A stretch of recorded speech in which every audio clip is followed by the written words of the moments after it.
untuk benjolan di area leher, apa yang harus dilakukan? Nah, dengan sini teman-teman yang mungkin juga akan pilih yang sama, yang dimana tiba-tiba ada benjolan di area lehernya. Awalnya itu kecil mungkin gitu ya, tapi karena kecil memang biasanya cenderung untuk dibiarin aja.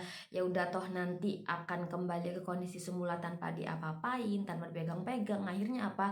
Ya udah dibiarin aja, nggak mau periksa, nggak disentuh, nggak diapa-apain sampai akhirnya setelah berlalunya waktu tiba-tiba kok udah setahun 2 tahun berbulan-bulan yang ada kok benjolannya itu makin lama makin membesar karena terjadi sama salah satu cerita dari ibunya temen aku juga kayak gitu teman-teman. Jadi yang awalnya benjolannya itu kecil kok malah berubah jadi sebesar kepala tangan orang dewasa dan itu lumayan besar sampai di titik kalau lagi kambuh itu lumayan sakit kalau buat nelan makanan. Dari situ akhirnya temen aku inisiatif buat ngajak ibunya ini periksa. Dari situ diketahui kalau ternyata benjolan ini adalah benjolan tiroid teman-teman dan juga langsung disarankan untuk segera OP.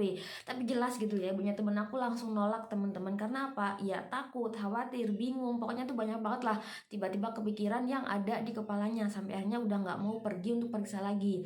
Dari situ akhirnya temen aku ini inisiatif untuk ngasih ibunya ini alternatif pengobatan yang lain, yaitu dengan suplemen herbal Cina. Dari situ akhirnya ibunya temen aku ini mau dan akhirnya rutin konsumsi suplemen herbal Cina kurang lebih sekitar 2,5 bulanan teman-teman.